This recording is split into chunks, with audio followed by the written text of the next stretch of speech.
Hello, it's Charlotte Sister C. Farrell, host of Powered by Age, Canada's longest-running senior-led podcast that invites you to do what you love. This podcast is for you if you love writing or telling stories, if you love sharing poetry or doing interviews. This podcast is for you if you love working on ways to create age-friendly cities. This podcast is for you if you love learning how to tame technology and get more out of virtual events, if you love finding more ways to share your heritage or traditions. If you love any of these things, you can go beyond listening and join our weekly podcast group. Simply email pbaafc@gmail.com and put your name in the subject line. Powered by Age is sponsored by the Government of Canada, New Horizons Grant, the 411 Senior Center Society, and G&F Financial Group. Good morning. Good morning. This is Charlotte Farrell, host of Powered by Age, Canada's longest-running senior-led podcast. Today, we are thrilled to announce the opening of a new feature exhibition, Xicanex, Dreamers and Changemakers. And we have as our special guest today, Greta de Leon, who is one of the co-curators. She's with us today from Mexico, although last week she was here in Vancouver to lunch. We're going to, as we usually do at the beginning, have the people, our Zoomsters, come on and introduce themselves, and then we will be going directly to asking some questions of Greta. So Ramona was on first. Hi, everyone. I'm Ramona Srinivasan, the professor, Mumbai University, and I write academic texts in history and French, but not poetry like Neall said. So here I'm an admirer and a listener to the wonderful poems written by Neall and Leslie and Charlotte. And so happy to see you today, Greta, and hear you. And Ramona might sing for us. Ramona often sings and chants and gives us more light and enthusiasm as we go through it. Neall? Yeah, my name is Neall Ryon. I guess I consider myself a poet. And I'm on Amazon with my book called From the Other Side, which is a book of 60 poems and 3 short stories. And it's about life and love and the experience called humanity. And I am gifted with a muse that tells me the poem. And I guess I'm just more of a scribe because the words come to me. So I am blessed with that and a wonderful life. And so there you go. Well, thank you. We'll be looking forward to hearing your poem later. Leslie? Yes, I'm Leslie Hebert, excuse me, from New Westminster, Canada. And originally I'm from the UK. I've lived in the Lower Mainland here for most of my adult life, actually. I am a teacher of English as a second language, and I write short stories and poetry. I haven't had much published, I think 1 poem and a few short stories, but I'm plugging away. I'm actually writing a memoir right now about a trip I took to Japan a few years ago, which I'm hoping to get published. So.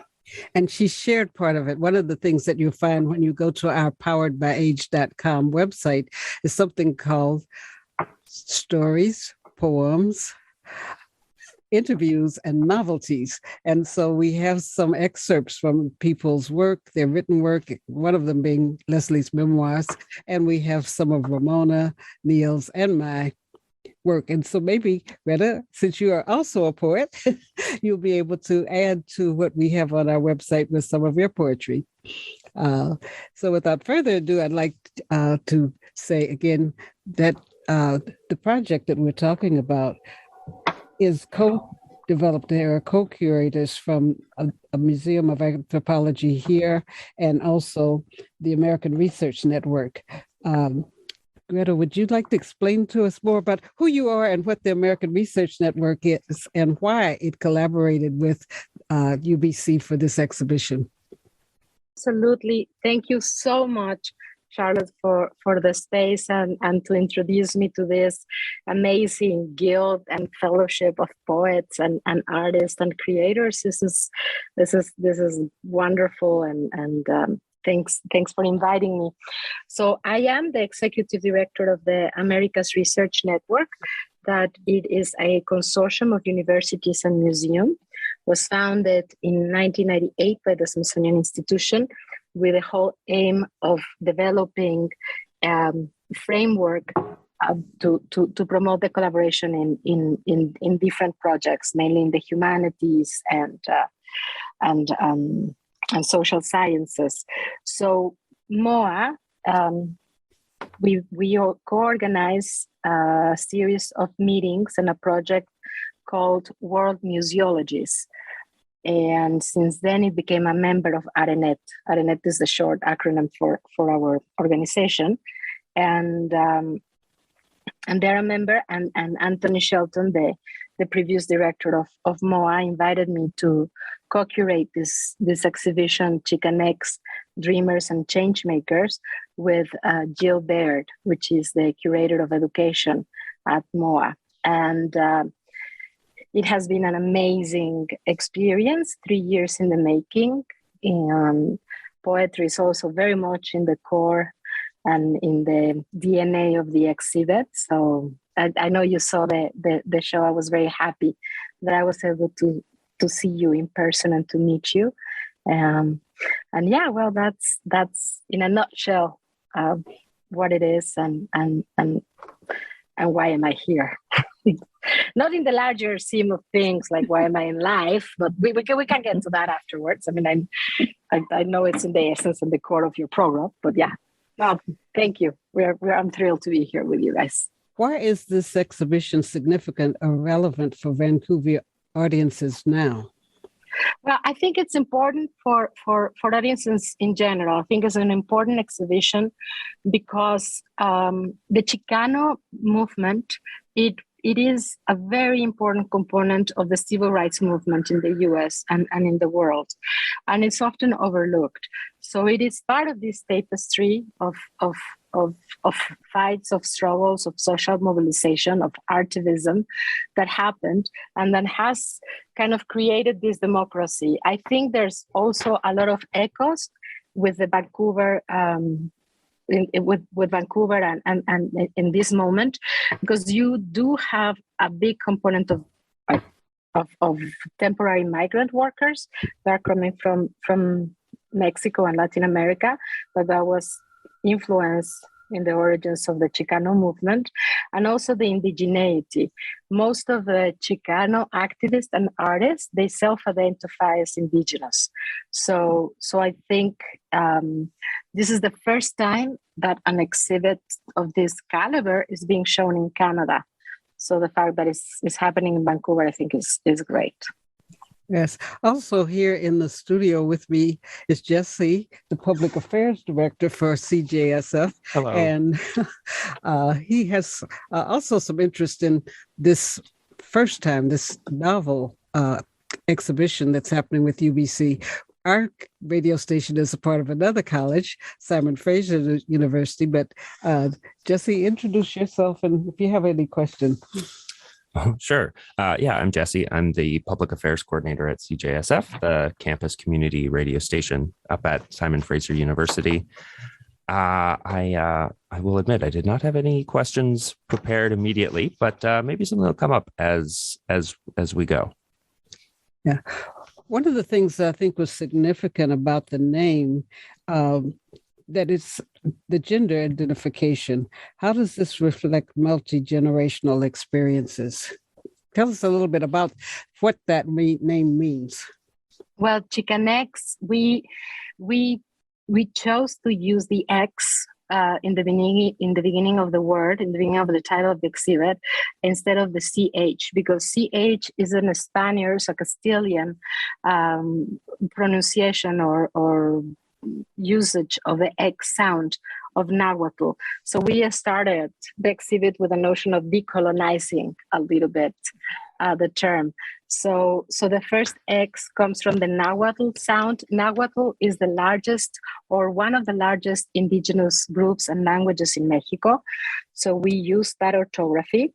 And the X at the end is to represent inclusion. In the show, we have Chicano men, Chicana women, and also non-binary artists in the show. So we wanted to represent the whole composition of the diversity of the artists and the people involved in the show.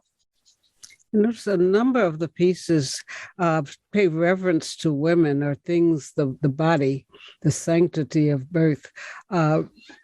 Is there a particular reason why you focused a lot on that?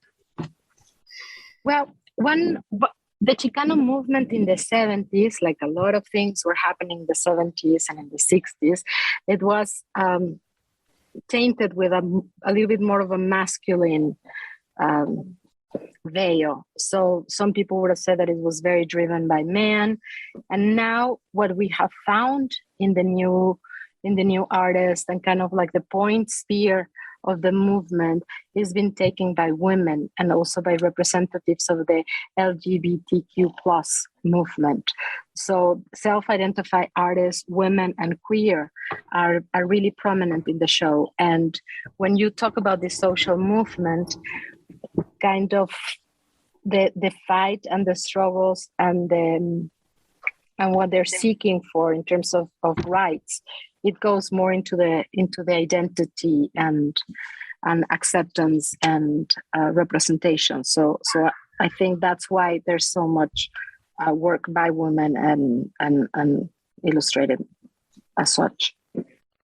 Yeah, I think another point, there's something different about this exhibition. How many of you have been to the Museum of Anthropology at UBC? Ramona, it's digital, so there are places that you can click a QR code. And what happens when you click those codes, Greta? Yeah, we wanted the Chicano movement and the Chicano art.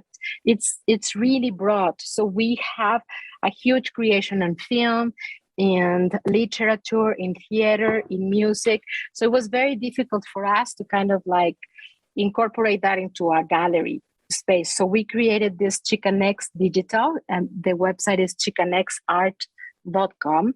And all of the object labels in the show have a QR code that will take you to the page of the work, and you can read more of the artists that created the piece. So their bio, their favorite music.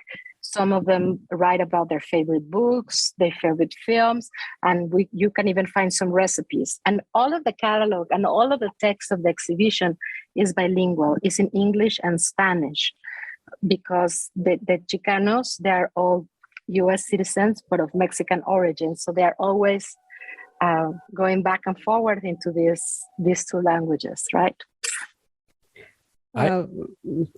Neal, did you have a question? Oh, no, that's me. Oh. Jesse here. We're somewhat confusingly.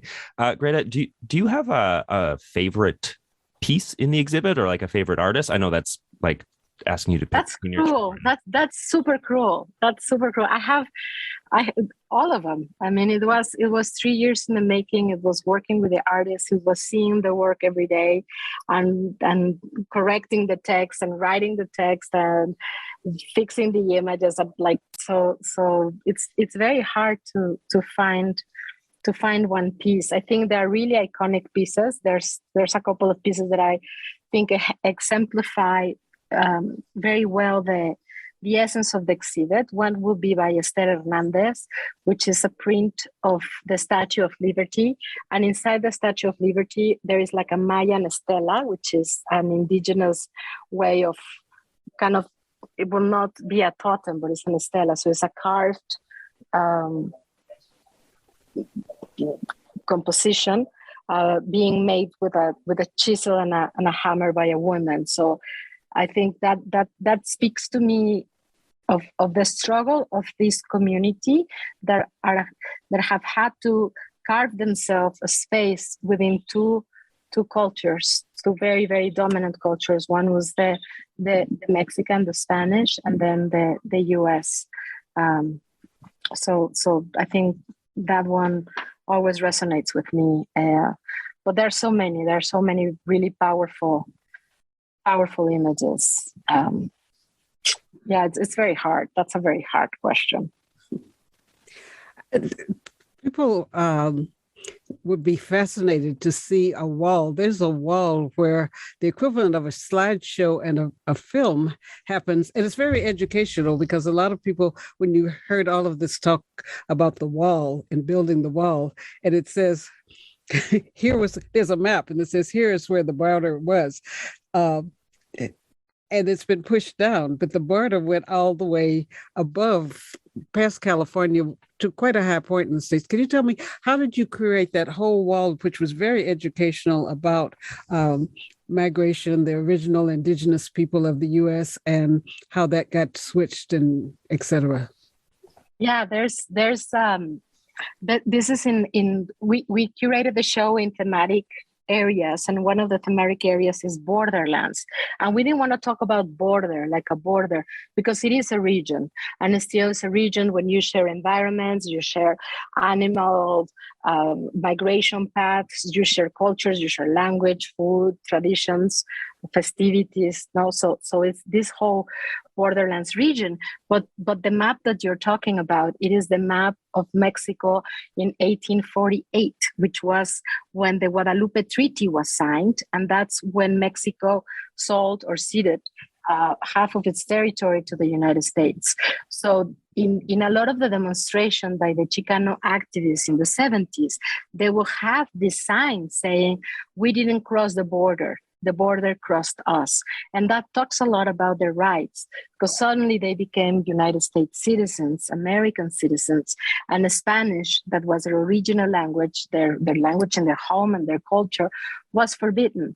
So that sometimes when I think about Chicano is how they have to be decolonizing twice, from the Mexicans and then from the Americans and then from the Americans being Mexicans. So that's the map that you're referring to.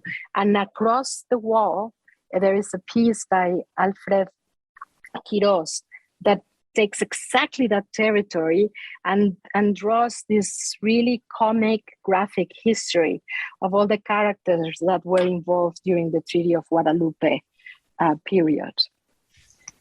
Yeah, I think just sitting there, a few people sat and watched it 3 times because it showed particular cities, San Diego, Los Angeles, the things that were happening in each city. And this whole idea of people, was something like 500,000 people deported? Yeah, about that. We also have this other screening that shows it when you enter the show, like the projection of the murals, talking about walls, how they are Chicano art as also big into street art and muralism. They've been very influenced by the muralist movement of the early last century in Mexico, like Siqueiros and Rivera and Orozco. So the mural art and the Chicano muralist movement is really big. So we wanted to showcase that how spread out it is. So you have murals in Minnesota, you have murals in Colorado, in Los Angeles, in Texas, in New York, in Chicago. So it's throughout, and they have been as an important manifestation of their work in the communities as well. So there's a lot of walls and fences and the common threads around the show. Yes, I think it's, rather than reading several history books, what you see going through the exhibit are these murals, moving walls, things that talk to you. At the end, last week at the opening, there was a song, there was a performance. Can you describe what was happening within that performance? Is that something people will be able to hear? Is it recorded where you could hear it at the museum? Well, we will. I think I just got a link of the recording of the performance. We will be able to upload it into the digital catalog, and probably MOA will also upload it into the website. It's just as you know, it was just last week, so we're just getting all these materials back. But yeah, it was recorded, and the performance was by David Zamora Casas. He's an artist from San Antonio, Texas, and he is the one who built the altar. Remember the altar piece with the video installation as well? He did that, and he also performed one of the poems that is recorded in the digital digital poetry component of the altar. So that you can see his poetry is on the website. It's on the Xicanexart.com, and you can listen to his poetry, and it's really beautiful and it's really strong. So now that we are among fellow poets, I think you will get a kick out of listening to this fantastic Tejano queer poet, David Zamora Casas. And can you spell the Xicanex for people who are listening? Sure. Xicanex is Xianex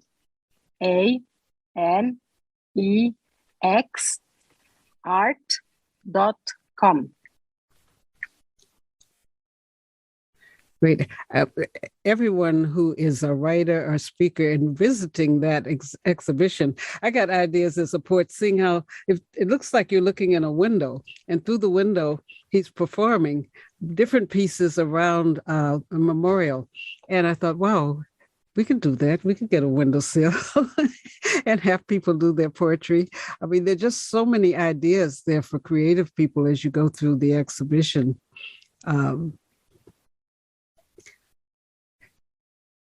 I'm really happy you liked that. And yeah, it is a really nice, it's a really great performance. His poetry is very strong, it's very powerful.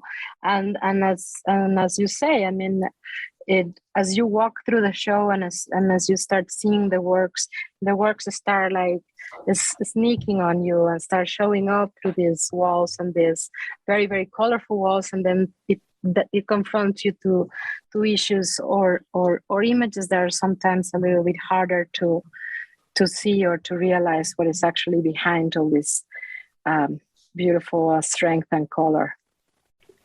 I think a lot there's with missing indigenous children and children who were bodies that were found of children that had been in these schools, that there were some similar things talking about children who were forced to go to schools where they couldn't speak the language, couldn't wear the clothes, very, very similar that people don't understand, occurred within the United States. So there are areas where you could read about and see what's happening, and the extent to which purging people of their language and culture occurred, and why it makes us, advocates to keep something like that from happening again. Greta, can you try that address again? XI. I'm gonna type it in the chat and see. But also because we can all see each other, because but the we radio see each other. and podcast listeners can't see the chat. I'm so sorry. It's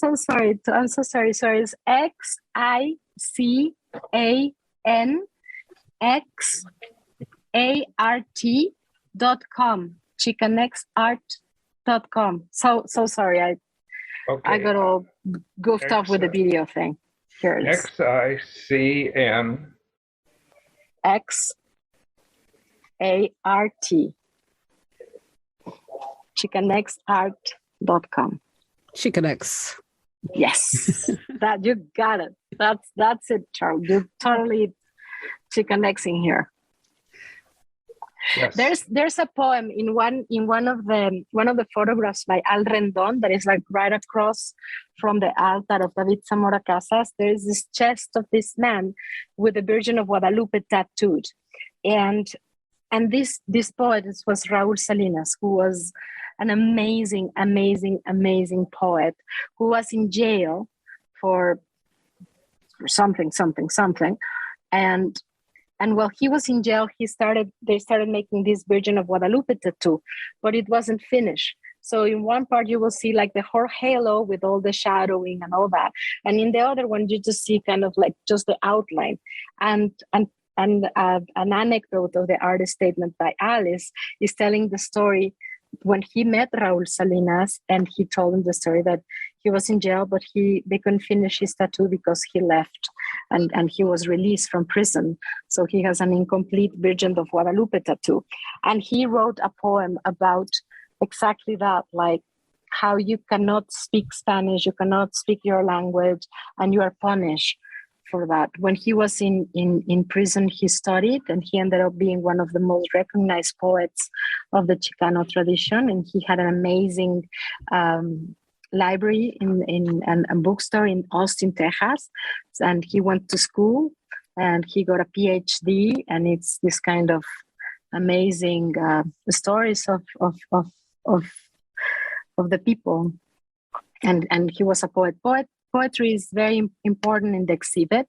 As you walk through the exhibition, you will see a lot of quotes and a lot of poet fragments by writers, by scholars, even by some of the artists showcase, because we believe that these quotes, these texts will give you a little bit of another layer of feeling or understanding or insight into the spaces. There's a poem that I strongly recommend you guys to read by Anjelica Maria Aguilera, and she talks about the tongue, the words, and the wall. So her poetry is fantastic, and all of that is on the website and also in the show. So I think you'll enjoy it.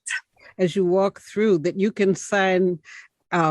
Put a message. You can write into a book that you were there, but you could also write what you were feeling when you saw the art. So I think this is a really different approach that the Museum of Anthropology is using to let people interact with the art and say, I was here, but also it's inspirational. The inspiration to write poetry, when people see how important poetry is in encouraging people, that it doesn't have to rhyme, that it can scream, it can encourage. It's really a testimony to that any type of poet going through will feel inspired to honor their work, like Neall does almost every week with a new poem. So we're going to hear one of his poems. I really hope that by the end of the show, I will see on those books some poems of you guys. So that would be really nice to have as a memoir, and we will digitize it and have it on the catalog as well as part of the experience with the people. I believe exhibits and museums are a place of dialogue, and you cannot just have a show without having the interaction from the people that are seeing and experiencing the show. That is the whole reason to have an exhibit. So this dialogue and this relationship and hearing your poetry and hearing your words, it is very important for cultural spaces. And for me as curator and for Gio as curator is really, really important to see what the people are thinking, feeling, and sharing with us.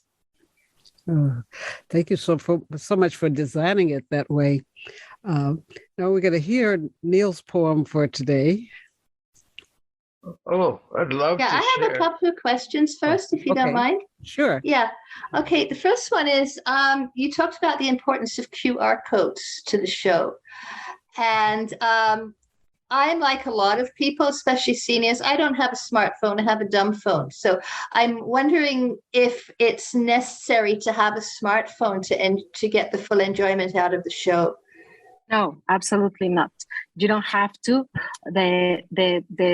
The QRs I thought about, and we thought about also to try to approach all different segments of age within the exhibit. So when you have younger kids, they really need to be interacting through their phones. This is kind of the way they're relating to the work and to the world. So to be able to have QRs, they're going to be on the phone anyway. So better if they have a QR and they will go to another layer of content of the show. In the show, we have 3 different stations of a computer, an iPad, a computer that is wheelchair friendly, so people that are with limited mobility can access it. You have and children and iPads that you can enter and see the digital catalog as well. And also you have the address of the digital catalog. But the exhibit by itself, if you just go to see it with no computer knowledge or no QR codes or no iPhone, I think we plan it that the experience that you will have, it will be as an enjoyable, as an insightful, as someone that is just QRing and hashtagging and Instagramming everything. So we wanted to think in all those kind of different audiences that we can have. Okay, and how long is the exhibit running for? Yeah, this is great. The exhibit in MOA is going to be until January 1st, 2023. Okay. So there's plenty of time to see it, and I look forward to hear what you think of it. Okay, great. Thank you. That's why there is just a plain regular pen and regular paper that you can write your comments in, and then they will get forwarded to Greta so they can reply and harvest them. Yeah, absolutely. Well, absolutely. Buenos dias, amiga. This is my book. Oh, Neall, awesome. It is available on Amazon, and it's available in Kindle and all that good stuff. And in this book is a poem called The Poet, and I would like to share it with you. The Poet. The voice that speaks through the poet transforms a simple wordsmith into a profound speaker of wisdom, one who puts pen to paper so that all may hear the insight and the wisdom that springs forth from the offerings of that voice. The poet responds to a voice that reaches down to us from the other side, through the noise and clatter of the mind, and speaks to the poet. Accepting or resisting, when that voice gets shared, we call that poetry. And them that give utterance to that gift, we call them poets. Words waft and weave in the air, emanating from the poet, expressed with the intent to share a recognition of our common humanity. The poet expounds the truths of our common problem of being half animal, full of wants and needs, as well as half spirit, full of prayers and chants. In the beginning of time, the voice spoke to the poet around the fire, and then retold the story painted onto the walls of caves.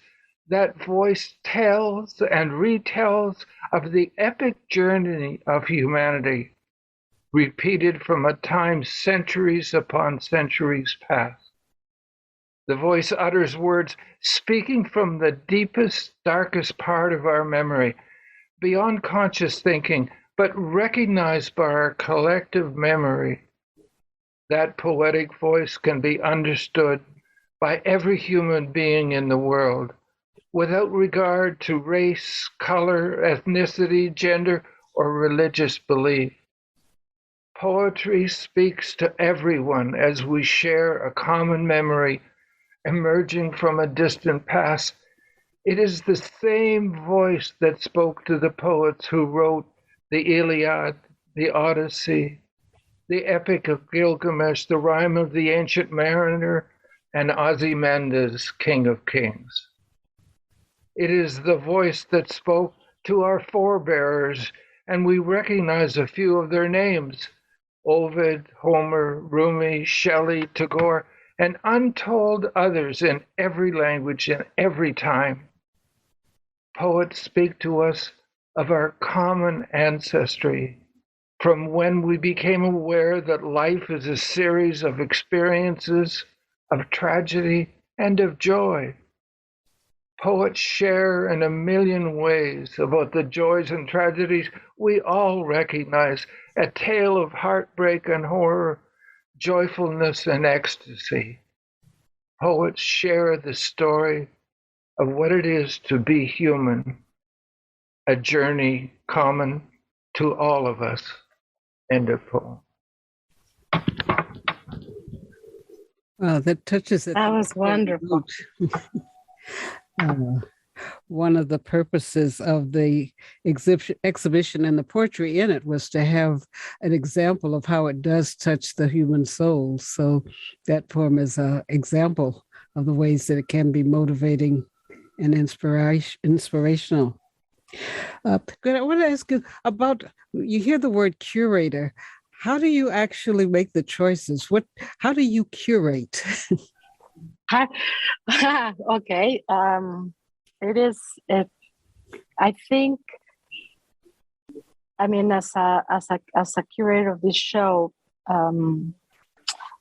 what we wanted to do, and this was something that Jill and I talked a lot about, it was to actually make the artist and we just becoming a platform for them. Like, one of the things that Jill says a lot is that we were just holding the microphone for these artists and for these creators and for these writers and for these activists. So for us, it has been a total privilege to be able to work with them and to show their work. But in terms of what curating means and the basic activity of it, it will be to create and to conceptualize the framework that you can do. It's kind of like a storytelling, but visually. So how can you do a show, an exhibit, that it tells a story, and it can tell a story chronologically or thematically, and we chose to do it by themes, by creating these nodules of activism, identity, home, borderlands, neighborhood, because these were kind of like common threads that we kept seeing in the works when we were talking, and also when we were interviewing the artists. So we decided to accommodate the show like that, and also how can you present the work in order to tell the story, to tell this poem that is this exhibition. So that was more or less, and also select the text and work with the artist into asking them to give us their quotes and their artist statements and of what it means to the piece and how they relate to other pieces within the show. So there are a couple of, as you said, like walls, and you talk about waters and walls. And then we also have another little thread inside that talks about the Virgin of Guadalupe. So you will see the Virgin in different moments throughout the exhibit in all the different thematic areas, and also food and activism. So that's more or less kind of the work of we as curators do, is just a storytelling and trying to give you an experience and a voyage, a viaje throughout a visual show. Over the 3 years, did you post notices in papers or community centers that you were welcoming artists to have their work considered for the exhibition? No. The exhibition, this is a very specific group of artists. They are all U.S. citizens of Mexican origin, and it's very important because not all Mexican Americans in the U.S. will self-identify as Chicano.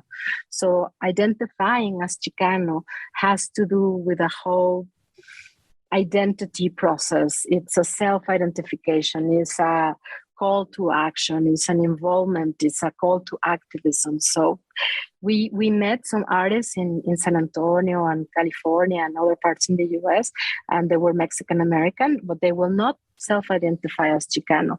So all the artists in the show, they are Chicano, and they're self-identify as Chicano because they're activists. Is this word that I really like, is activism. That was a nice one that I heard in an interview, and I really like all this artivist and artivism. I thought it was very appropriate as a term. I'll share with you one of my artivism poems. A man came to my house the other day. He said, "Sister C, you are selfish." I said, "My friend, what do you mean?" He said, what I mean is you won't share what it is that keeps you so in the air. And there's clapping. See. I laughed when I really got his drift. And I said, "Hey, my friend, check this. I'm on fire. I'm on fire, fire for the Lord. I'm on fire. I'm on fire, fire for the Lord." The man checked the cupboards. He checked the floors. He even checked the space between the cupboards and the floors. Again, he said, Sister C, you are selfish. I said, my friend, what do you mean? And then it goes into the audience says, she's on fire. She's on fire, fire for the Lord. And it was a poem about a day when a guy came, he used to do my braids and so forth. And he thought I had all this energy because I must be using some type of substance. So he looked in the cupboards, he looked in the doors, he looked everywhere. And my point was, you can be happy and have energy without an extra substance. And just the energy of the creator, the universe can make you have energy, not a controlled substance or drugs. I also believe that it helps to speak is skin pigmentation. Melanin gives you an extra melanin. Mm-hmm. Melanin gives it a whole extra level of mojo that it's kind of great. It's lovely to hear you sing. My children wouldn't think so. But yeah, in Los Angeles, I had an opportunity of a lot of cross-cultural exchanges of poets around activism. I've written poems about To the Police and other people about not getting my sons. I'm not going to share it here because we're talking about the exhibit, but it's an encouragement to people today. We say so many things happen, and it calls to the poet to speak, whether it's through rhyme, through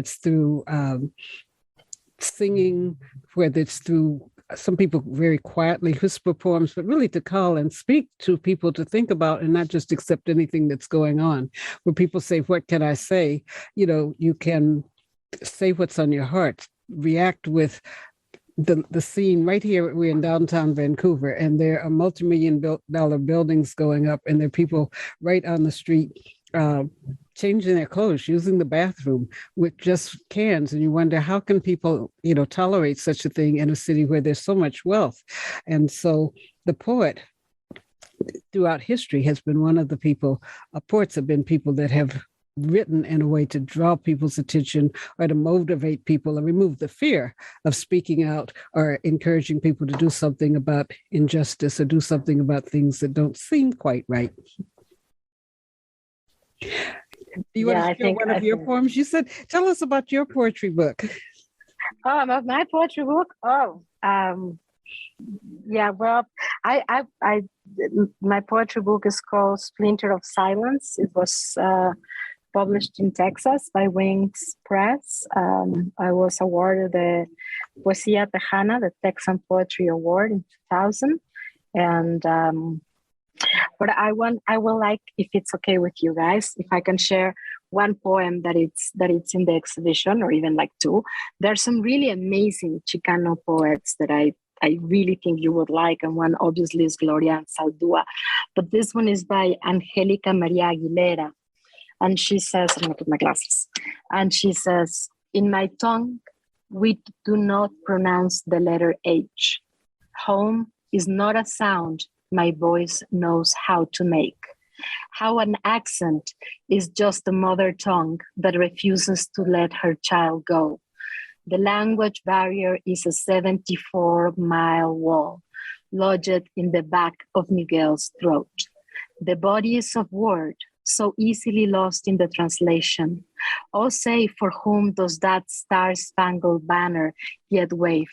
Give back the land to the brave and let us make a home for us free. This is by Anjelica Maria Aguilera. And it has this play with the Star-Spangled Banner in the US. Yes, I saw that. And it's that H is a word my tongue cannot speak. Mm-hmm. Yeah. And there's another one that I really like, that Juanita Sanchez, it says, my voice is the prison of my own history. I never know if I'm being too Spanish or not enough English. Profound. Cjsf is a college community radio station, and some people who might be listening are people who are students. What type of preparation, academic preparation, does a person have to become a curator? Well, I study art history and museum studies, and Jill studied museum studies. So I think it depends also on your area. You can also be an anthropologist, or you can be an archaeologist. But it's basically working with humans and human cultural creations and practices that can get you to that. But yeah, art history, museum studies, anthropology, history, So linguistics. did you do internships at museums or travel as part of your preparation? Yeah, I actually was really fortunate to get to work in museums from a very young age, and to work in art galleries from a very young age, and to study young. So I've been around the exhibition world for a few more than 20 years now. I work at the Smithsonian. One of the first exhibits I curated was there. I did my graduate work at La Sorbonne in Paris. I studied in Mexico. I was able to have an art gallery, and I work with different galleries and cultural centers in San Antonio and Washington as well. We have a few people that are among our Zoomsters that are teachers, but Leslie teaches English as a second language. What do you think of this type of preparation, Leslie? Preparation what? For being a curator? Yes. Yeah, well, actually, in a previous life, I also used to work at the Vancouver Art Gallery. So, the curators there, of course, were graduates in art history. So I think it depends on what kind of museum you work for, what your background needs to be as well. But you definitely need to be knowledgeable on the specific subject that the museum specializes in. So there are a lot of small, and I took museum studies as well at one point in my life. I've had a very checkered history. So there are a lot of very small museums in BC. And I think the curators of those museums need to be familiar with the local community, local history. And, it just depends where you intend to work, really. As a linguist, I'm an ESL teacher, so linguistics was part of my degree. I became very much aware of the connection between imperialism and language suppression. And, this whole, the residential schools that have been revealed lately is really no surprise. But whenever a culture goes in and tries to conquer another culture, one thing they do is try to suppress the culture. And nowadays, it's still going on. There are so many endangered languages around the world. Languages are disappearing at an incredible rate. And nobody really seems to think about it, but it's really, really important. Leslie, I am so happy that you're touching on that issue, because that is also one of ARENET's, the organization that I work for, big projects. We have a big program on promoting endangered, minoritized, and indigenous languages. We're going to have a meeting next July to develop a toolkit to help museums to incorporate indigenous and minoritized languages in the world. So after this podcast, I really want your email, and I would really like to follow up with you on this issue, because this is something we're working on and is very, very important for us. And also how sometimes Spanish in the US can become a minority language, right? When it's one of the most spoken languages in the world. So it's kind of conceptually very interesting. So yeah, we worked a lot with indigenous and minoritized languages. Yeah, and it's been very important listening to you, because I didn't realize that we think of Mexicans in the US as immigrants always. That's the sort of the external perception. I, for one, didn't realize that many of these Spanish speakers, as you said, the border moved across them. And I think many people are unaware of that. And lots of people in the US, I think, are unaware of that too. Definitely. Yeah. And when you talk about the schools, the same thing in the United States, when speaking Spanish was forbidden to them and they were punished. And what some of the artists in the show, they will tell you the story. Alfred Quiros actually has a painting that is beautiful, was beautiful and brutal because it says English rules with a ruler. And it's his hand being bit with a ruler, like bitten by a school teacher because he was speaking Spanish, right? And the same is kind of like a shared experience, and the same in Mexico with indigenous languages is the same sort of really colonialistic approach. They're not really bilingual school; they're immersion schools, and a transition school into Spanish is not about preserving their languages. Things are changing, communities are more aware, but the amount of languages that have disappeared and the knowledge associated to that language, that is it's terrible. So all the knowledges of plants, of medicine, of places, of practices, all of that is gone. So language preservation is at the core of our interest and concerns. Yes, Dr. Ramona is also a retired university instructor and has commented on languages and the importance of harnessing songs. Did you have a comment? Sorry, I was on mute. I really enjoyed this discussion, and I had some very basic questions for Greta. What exactly does Chicano mean?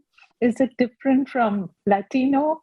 And where does it, what is Chicano culture? Sorry if I'm being very, very basic. No, not at all. I think it's really important. So Chicano is an American citizen, a U.S. citizen of Mexican descent. That is a specific Chicano. And Chicano, there's some studies about the origin of the word. It will come from Mexicano. Chicano. Okay, so that was Chicano. Chicano. So Mexicano. That's kind of a little bit exactly the progression of the. That's one of the theories of the history of the word. And so Chicano is an activist, but the Chicano movement, it is an activist movement that happened in the 60s and 70s in the U.S. to fight for human rights, for labor rights, for educational rights and representation of all this Mexican American community. One of the major leaders of the Chicano movement was Cesar Chavez and Dolores Huerta, who's still alive and well, and also Emma Tenayuca and many more. No? So it is a political activism movement and based in the U.S., but that has impacted a lot of policies international in terms of labor, agricultural, labor rights, education law, and representation. Thank you so much. And what you said about those languages being lost, you and Leslie, I could relate to that, particularly in my study of history in my college, which was St. Xavier's College in Bombay. So we had this institute. I couldn't call it a museum, but it was very, very precious to the study of ancient Indian history. It was called the Heras Institute of Ancient Indian History. And in particular, they focused on two languages. One was Pali and the other was Ardha Magadhi. These languages are completely lost, but our college offered courses in these two ancient languages, and they were used mostly, I think, by Buddhist and Jain, people at that period of time. So, thank you for bringing up these wonderful thoughts. Well, I want to thank each of you for taking part in Powered by Age today. Thank you, Greta, for joining us from Mexico. It's wonderful technology. You look just like you're right here in Vancouver. And I really appreciate your time and the insight and the inspiration to go and see that wonderful exhibition at the Museum of Anthropology here. Thank you. Thank you so much for having me, for opening your space and this guild of poets and activists.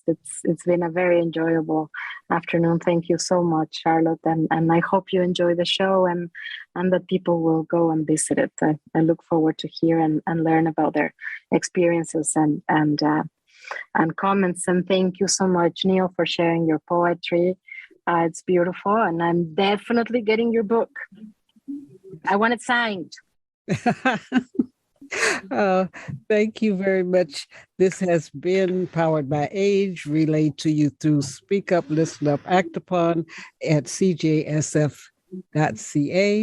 And we will see you again next week. And you know, when people ask me what time it is, I always say it's love time, poem time. So I will see you again in love and joy. Muchas gracias, amigo. No, amiga. Well, we can continue the theme of the show, and we can say muchas gracias, amiguex. Yeah, amiga.